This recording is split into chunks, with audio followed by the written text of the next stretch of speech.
Let me tell you about the time I met my husband, Aaron. It was a regular Tuesday, and I was working at Marigold Fine China and Ceramics, surrounded by fancy dishes and glasses that cost more than my rent. The bell above the door jingled, and in walked a guy who seemed pretty out of place with his casual jeans and a t-shirt that looked like he might have worn it to a concert or something. "Hey, need a hand finding something?" I asked, tucking a strand of hair behind my ear as I approached him. He turned around, and yeah, he was kinda cute, not that I was looking.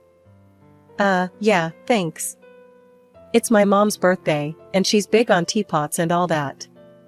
I don't know where to start. I showed him around, pointing out some of our best sellers and the finer pieces that would make his wallet cry. He chuckled at my straightforwardness.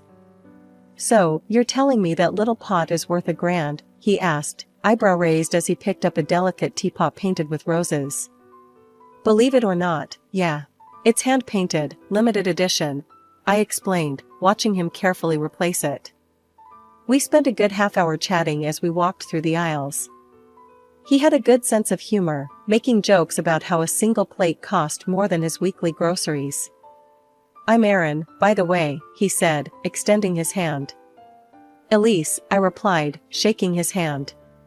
"So, Aaron, picked any favorites yet?" He nodded towards a set with gold trim and a subtle floral pattern. "That one. It's beautiful, and I think my mom would love it." "Does it come with a don't break me guarantee?" I laughed, shaking my head. "Afraid not. But it does come with a pretty fancy box." While I wrapped up his purchase, he glanced at his phone, then looked up at me. "Hey, this might sound weird, but can I have your number? You've been really helpful, and, I don't know, maybe I could get your advice on something else?" "Like what? More teapots?" I joked, handing him his bag. "Or maybe just a cup of coffee," he countered with a smile. I wrote down my number, still thinking he was just being polite. Guys like him didn't really go for girls like me, ones who spent their days selling overpriced china to people who had too much money. But the next morning, he called. The coffee date with Aaron wasn't just coffee. Turned out, the guy had a knack for making me laugh, and before we knew it, we were grabbing dinner instead of just a caffeine fix. "So, Elise, tell me something. How does someone with a no-bullshit attitude end up selling fancy plates to rich folks?" Aaron asked as he sipped his coffee, watching me over the rim of his cup. I shrugged, poking at my salad. "Gotta pay the bills somehow. Plus, it's kind of fun watching people freak out over which set of plates will impress their snooty friends more." He laughed, that hearty kind of laugh that made you want to join in. "Fair enough. You're pretty down to earth. I like that." The conversation flowed as easily as the coffee. We talked about everything, movies, books, our crazy families. He shared stories about his job as an architect, and I told him about my dreams of maybe opening a little cafe someday. "Wait, you cook?" he asked, eyebrows raised. "More like I bake. Cupcakes, pies, you name it. My grandma taught me," I confessed. "Damn, a baker and a plate expert? That's some combo." It felt good, you know? Being with someone who got my kind of humor and didn't expect me to be anything but myself. We started seeing each other more and more after that night, movies, walks in the park, the occasional concert when we felt like splurging. One evening, a few months in, we were at his place, a modest but cozy apartment he'd designed himself. We were on the couch, a movie forgotten on the TV as we talked about our days. Today was nuts. This lady spent an hour deciding between two identical teapots. I mean, they were literally the same, Aaron. How does that even happen? I vented, still amused by the absurdity of it. He grinned, pulling me closer. Maybe she was just trying to make a perfect choice. Kind of like how I feel with you. That caught me off guard, and I looked up at him, trying to figure out if he was joking. But he was serious. What do you mean? I mean, every day with you feels like I'm making the right choice. No second guessing, no regrets. It's easy with you, Elise. It wasn't just the words, but the way he said them, like it was the simplest truth in his world. That night, we kissed for the first time, right there on that couch, and it felt like everything just clicked. Months flew by, and soon a year had passed. Aaron and I were inseparable, and I knew I was falling hard. It was on our first anniversary that he surprised me. We went back to the same coffee shop where we'd had our first date. "Elise, I've got something for you," he said, handing me a small, beautifully wrapped box. Inside was a key. I looked up at him, puzzled. "It's a key to my apartment. I want you to move in, if you're up for it," he explained, his eyes searching mine for any hint of hesitation. I didn't need to think twice. Yes, I'd love to. And just like that, we started a new chapter together. Life with Aaron was as natural as breathing. He never made me feel like just a girlfriend. I was his partner, his equal. We had our moments, sure, like any couple. But even when we argued, it was never long before one of us was cracking a joke, breaking the tension. He loved my baking, always praising even my most disastrous attempts. "Elise, you could burn water, and I'd still eat it," he'd tease, and I'd throw a dish towel at him, laughing. That's how it was with us. No pretenses, no drama, just two people who got each other, building a life together one day at a time.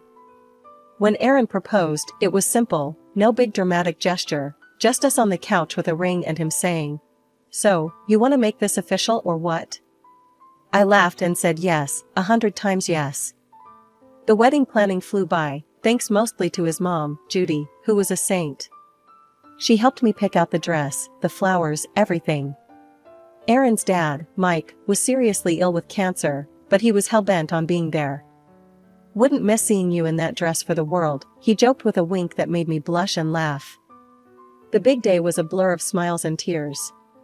Mike, pale but smiling, managed to make it. Every moment felt like something out of a dream, except for Aaron's sister, Claire. She was there, all right, dressed to the nines, and looking like she'd rather be anywhere else. During the reception, I caught her eye, and she just rolled hers, whispering something to her husband who looked just as uncomfortable. It stung, but I wasn't about to let her ruin my day. After the wedding, things settled down. Or at least, they should have. I got on famously with Judy.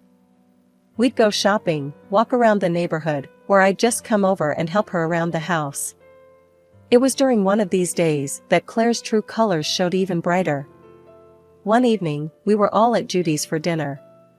The house smelled like roast beef and the laughter was plenty, except from Claire, who seemed to have her nose turned up at everything.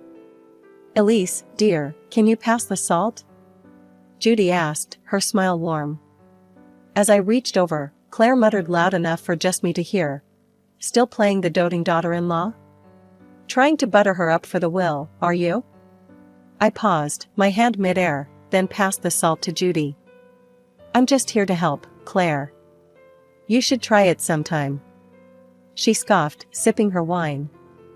"I don't need to try anything. I'm not the one who came from a little shop, trying to play high society." Her words were like a slap, but I bit back the anger. Aaron squeezed my knee under the table, his way of saying he was there for me. Later, when Judy went to bed, Aaron confronted Claire. "What's your problem with Elise? She's done nothing but good for Mom."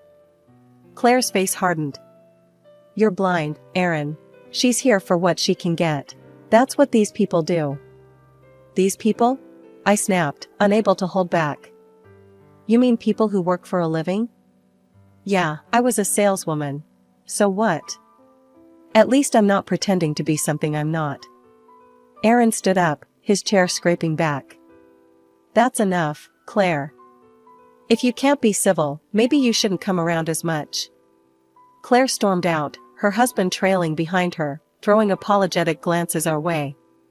Aaron and I cleaned up in silence. The next few months were tough.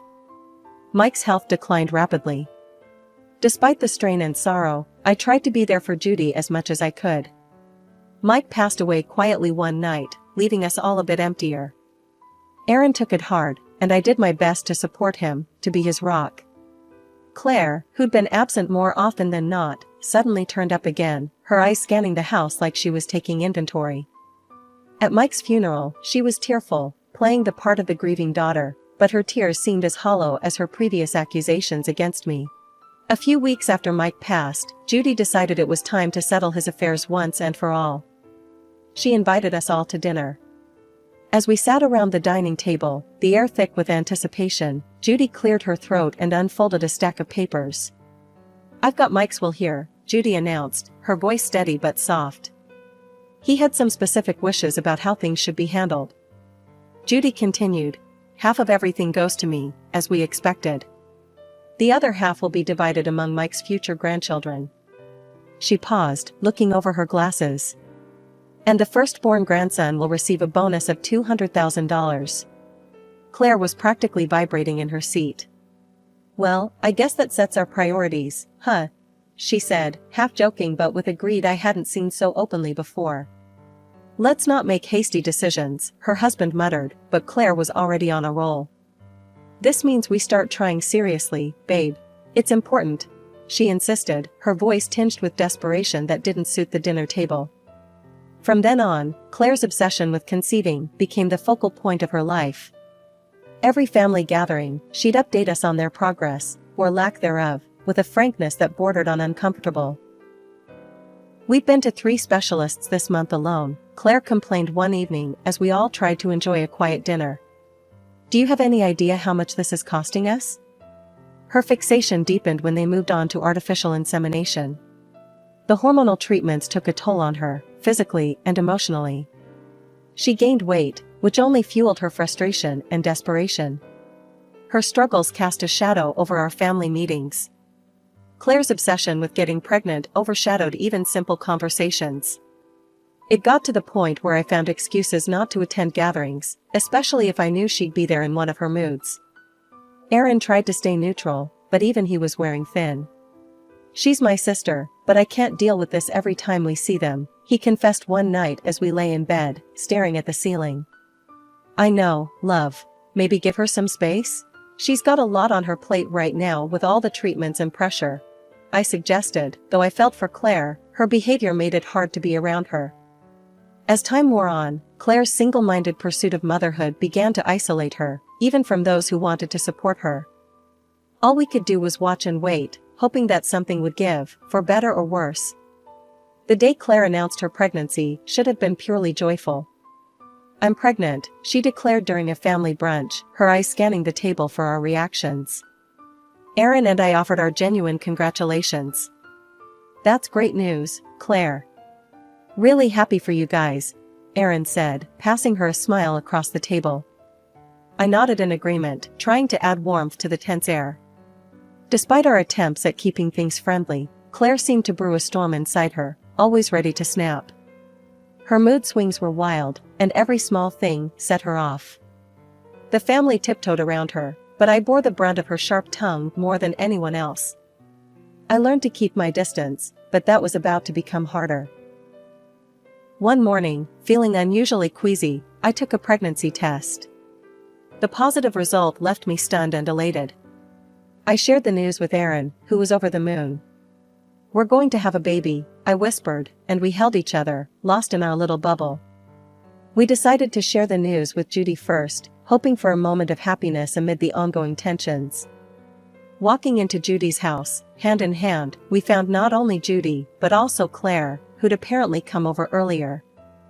"Mom, Elise has something to tell you," Aaron began, his voice filled with pride. I smiled, a bit nervous about Claire's presence. "I'm pregnant, Judy. We just found out." Judy's face lit up with delight. "Oh, my darlings, that's wonderful. 2 grandchildren on the way." But Claire's reaction was far from congratulatory. Her face drained of color, and her lips thinned. "You planned this, didn't you?" she hissed, her voice low and menacing.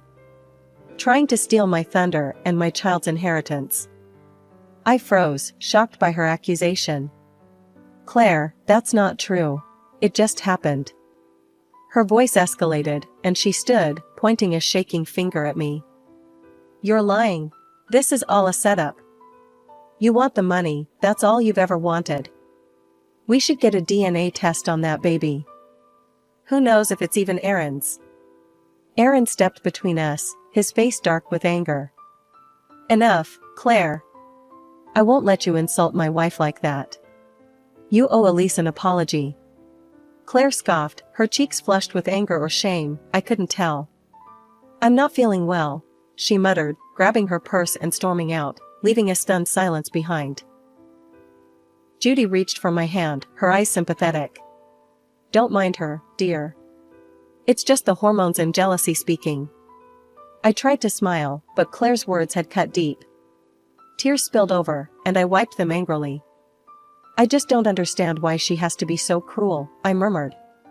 The joy of our announcement had been overshadowed by Claire's outburst, and though Judy tried to smooth things over, the damage was done.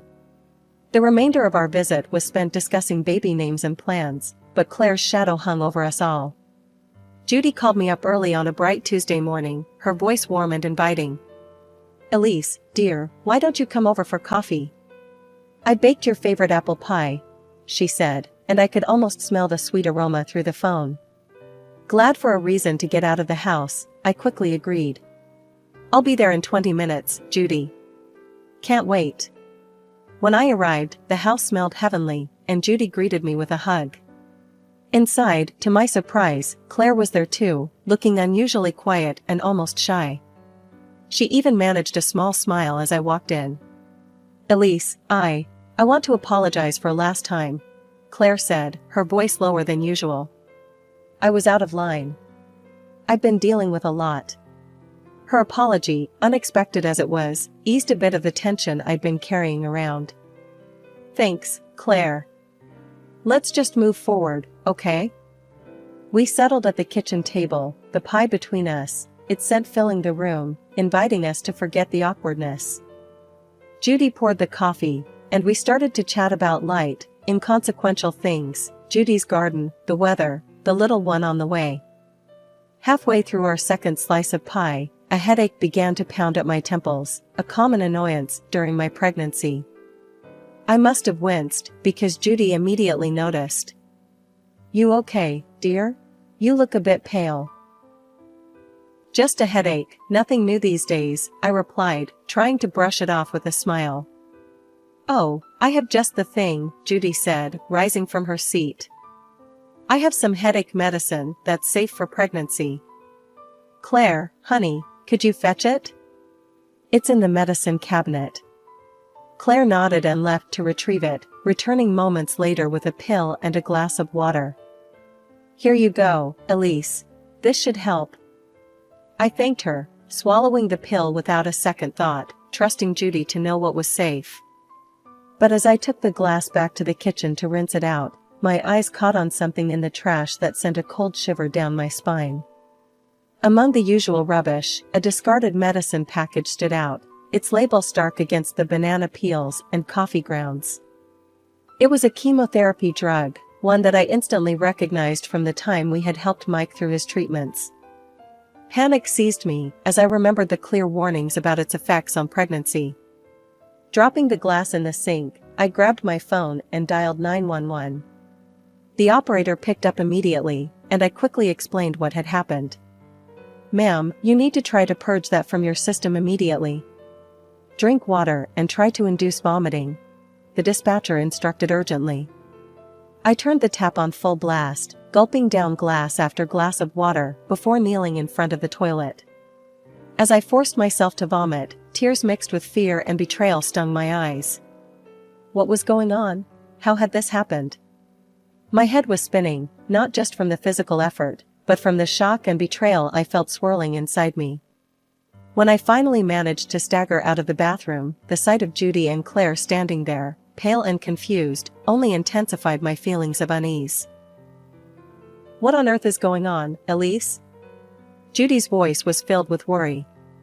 Claire, on the other hand, looked like she was seeing a ghost, her face drained of all color. I found something in the trash, I managed to say between gasps. It was Mike's chemotherapy drugs. Claire, did you give me those? Before Claire could respond, I heard sirens outside. The EMTs burst through the door, their presence a small comfort in the chaos. As they started to check on me, I dialed Aaron's number with trembling fingers. "Aaron, I need you here," I choked out as soon as he answered. He was at my side within minutes, his face etched with concern. "What happened?" he demanded, looking from me to his sister and mother. I think Claire gave me something dangerous. Not just a headache pill. I found the chemo meds in the trash right after taking what she gave me, I explained hurriedly. Claire's reaction was immediate and defensive. "You're being dramatic, Elise. I just gave you what Mom told me to. Why would I do something to hurt you?" But her words didn't sit right with anyone, not with the evidence of the discarded medication packaging that was strictly for cancer treatment. Judy, struggling to keep up, finally said, "I told her to give you paracetamol, I swear." "Claire, please tell me you didn't. Why are we even discussing this? She's just trying to get attention." Claire interrupted, her voice rising in panic. That's when Aaron stepped in, his tone icy. "We're calling the police. We need to sort this out properly." Claire paled even further, if that was possible. "The police? Aaron, come on, think this through. She's making a mistake." But it was too late. Aaron had already dialed, and within moments, the police arrived, adding another layer of seriousness to the situation. They listened to our accounts, their expressions grim. "Ma'am, we'll need to take that package of medicine for fingerprints," one of the officers said after I pointed out the trash where I had seen the discarded drugs. Claire seemed to shrink with every word the police said, her earlier bravado draining away as quickly as her color. Meanwhile, the ambulance team decided I needed to be at the hospital for a thorough checkup and possibly more treatments to ensure no residue of the harmful drug was left in my system. It was a surreal couple of days following the hospital scare. Sitting in the living room, still trying to wrap my mind around the recent events, the phone rang. Aaron answered it, his face tightening as he listened. When he hung up, he looked at me with a mix of relief and sorrow. "They arrested Claire," he said quietly. "Her fingerprints were all over the medication package." I felt a chill run down my spine. "What did she say?" "She claimed she'd touched those meds before, just moving them around in Dad's room," Aaron continued, rubbing his forehead in frustration. "But Mom told the police that wasn't possible. She said those meds were kept in a locked cabinet ever since Dad got sicker. Claire never had access until that day." A few days later, we found ourselves in a courtroom, the air thick with tension. Claire looked pale, her eyes darting around nervously. During the trial, the truth spilled out in the ugliest of ways. Under the pressure, Claire confessed. She admitted to trying to harm our unborn child to ensure her position in the inheritance queue. The courtroom was in shock. To make matters even more shocking, it emerged that Claire wasn't even pregnant. She had fooled everyone with a prosthetic belly, plotting to eventually adopt a child from another state to pass off as her own. Her deception ran deep, and even her husband was kept in the dark, told that their non-existent intimate life during her pregnancy was to protect the baby. Thankfully, the doctors confirmed that my quick actions had prevented any harm to our baby. Claire was found guilty and sentenced to 3 years in prison. Judy, with tears in her eyes, requested the court to adjust Mike's will, cutting Claire out completely. The judge agreed, and just like that, Claire's ties to her father's legacy were severed. Her husband, unable to stomach her betrayal, filed for divorce. Even Judy, who had always tried to see the best in her daughter, couldn't find it in herself to forgive Claire's actions. Months later, our lives took a happier turn. I gave birth to a healthy, beautiful boy, who had my eyes and Aaron's smile. He was our miracle after a storm, a sign that life could indeed be beautiful. According to Mike's will, he received the promised $200,000, which we decided to save for his education. One morning, sitting back, I watched our son play, his laughter filling the room, a stark contrast to the darkness we had faced. Aaron wrapped his arms around us, a silent vow that as long as we were together, nothing could break us. Everything ended well, didn't it?" I murmured, leaning back against him. "It did," he confirmed, kissing the top of my head. "It really did." And in that moment, I knew that no matter what came our way, the love of our little family would always be our strength. We had weathered the storm, and now it was time to enjoy the calm.